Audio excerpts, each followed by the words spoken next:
Namaste to all. This is one of the most widely misinterpreted shloka of Upanishad, Brihadharanyak Upanishad, Dvitiya Adhyaya, second chapter, Tisra Brahman, third Brahman, and first shloka, where many people have this wrong opinion that this shloka says Almighty God has got both the forms. That means Almighty God is both formless, and we can also worship Almighty God as a Sakar Roop in the form of idol worship. Whereas this shloka does not speak anything about Almighty God. I will try to explain this shloka because always I have replied to most of the videos, but I have not made a specific video on this topic. Today somebody asked doubts, I want to make a video. I have always told, please go through the next two shlokas. The first shloka, don't conclude anything, because the first shloka appears to be, it's speaking about Almighty God. But when you go to the next two shlokas, you can understand it does not speak anything about Almighty God. First of all, we must understand that Upanishads are written by rishis who are mantra drishta, who are samadhisth yogis. After realizing the knowledge of the Vedas, they wrote Upanishads. So Upanishad can never contradict Vedas. That there's especially 11 Upanishads. And if we find contradictions to Vedas, we must go to Acharya to listen and understand why there is a contradiction. This shloka appears to have contradiction to the Vedas, but this shloka is 100% Vedic. This shloka does not speak about the form of Almighty God at all. The shloka says, Dvevava Brahmano Rupe. There are two roops of Brahmano. Brahmano does not mean Almighty God. Why? Because of the further shlokas. I will explain to you. Dvevava Brahmano Rupe Murtam cha Amurtam. Murt means having a form. Amurtam means does not have a form. Like we can say God is Amurtam. God is not in Murti. God is not Murti. But here he says, Dvevaha Brahmano Rupe Murtam cha Amurtam. So how can God has a form and not a form? So it's not. This is not speaking about God. I will explain to you. And further he says, Cha Martayam cha Amritam. And that Brahma is Martayam as well as Amritam. And further he says, Cha Stitam cha Yacha. Stitam means stirrana. Yacha means gatishil. Very powerful. And further he says, Sat cha Tyach. Sat means visible. Tyach means indirect. It's not directly visible, but it's we can try to understand its existence or feel its presence. So what is that Brahmano? Brahmano is not Almighty God. Why? Because in the next shloka, he explains what is that Brahmano. Because in the next shloka, Tade Tat Ye Tat Amur, he explains about Murtam and Amurtam, etc. in the next shloka. First of all, I'll try to explain you this shloka. So he says, Murtam cha Amurtam. What is Brahma here? See, Brahma has many meanings, but we must understand Brahma, the root word is Vrivriddho Brahma, that which is very vast. We say Almighty God as Brahma because he is very vast and he is beyond imagination. He is the supreme. That's why Almighty God is called as Brahma, right? Mightiest, mighty. Here also the Rishi speaks about Brahma, which is very, very vast in our eyes, in our perception. As a human being, this universe is so vast. As per modern science calculation, this universe is 13.8 billion light years. We don't know it is true or false, but still it could be similar to somewhere near to truth. It's very vast from the human perspective.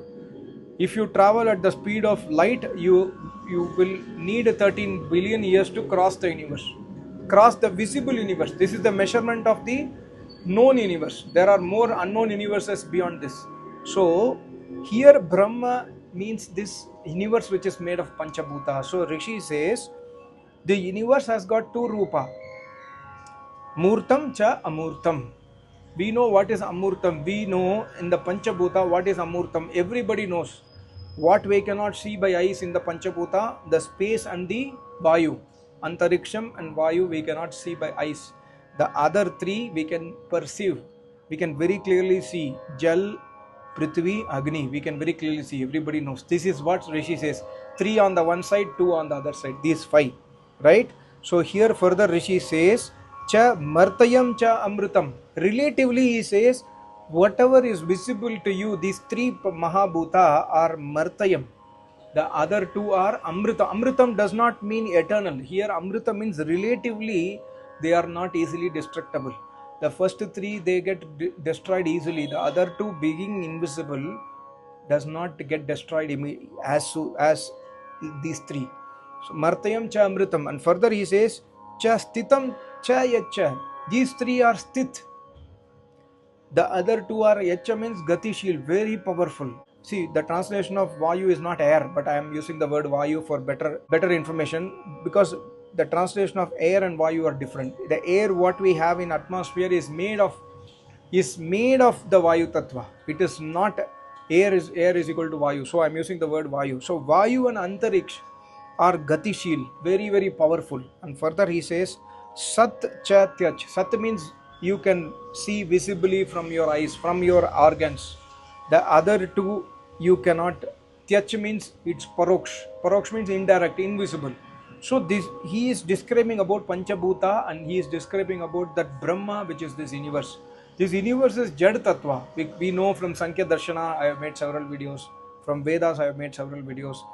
Vedas, Almighty God says in Rig Veda 10th Mandal 129 Sukta that this universe is made from Tucha. Tucha means Jad Tattva.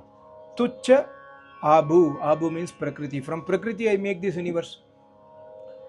Although Prakriti made universe is smaller from the point of view of Almighty God, from the point of view of Jivatma, from us, the universe is so vast. That's why here the Rishi says, the Rishi uses the word Brahma.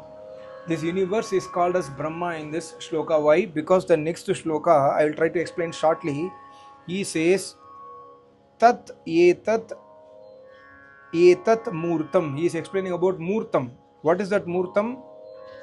Yadanya yad anya vayo cha antariksha. Whatever is anya means other than vayu and antariksha is called as murtam. See, whatever I explained you in the previous shloka is confirmed by Rishi in the second shloka. So the Rishi says this Brahma is nothing other than what I explained. He says etat murtam. What is murtam? Yada anya vayu cha antariksham. Whatever is other than vayu and antariksham is murtam. So that means vayu and antariksham is amurtam. What I explained to you is matching with the second shloka. So the first shloka, Brahmano, does not mean Almighty God, clarified in the second shloka.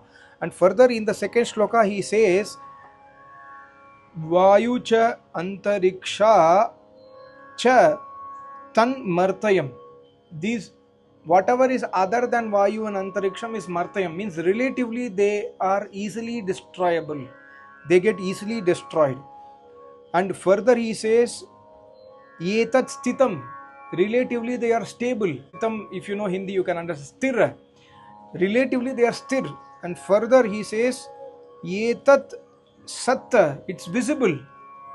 It's visible in our eyes. And further he says etasya मूर्तस्य Tanya मर्तयस्य तस्य स्थितस्य तस्य सत येष रसो य येष tapati.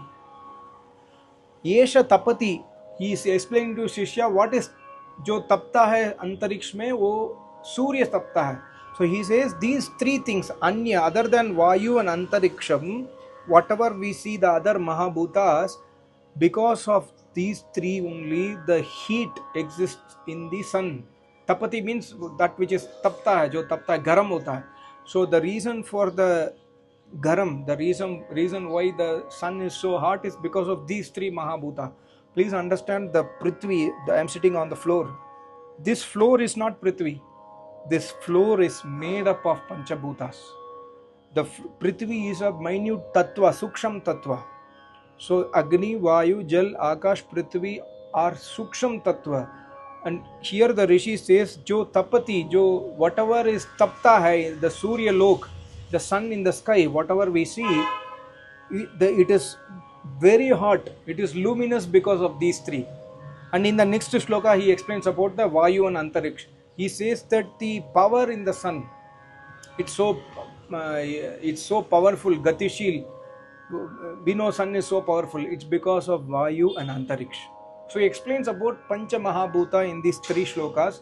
So Brahma does not mean Almighty God. Almighty God, Vedas confirms that Almighty God never takes birth, never comes into death. So we cannot use Martayam for Almighty God, and we cannot use the word Murtam for Almighty God. Even I explained in the previous Veda mantra that God is omnipresent. So anybody say like, I have a stool here, this tool, inside this tool God is omnipresent. So can I worship this tool as Almighty God? No, because tool is Jad Tattva. Almighty God is the Chetan Tattva inside the stool. Almighty God is within me, within you, within everything in the universe, but everything in the universe is not Almighty God. God is that which is inside everything in the universe. So we must worship that thing who is the soul of this universe. And worshipping the soul of the universe is possible only by adopting Vedic path, doing everyday Agnihotra, Stuti, Prarthana, Upasana, etc. So this shloka does not speak about idol worship. This we must be very clear. Thank you so much. Namaste. Om.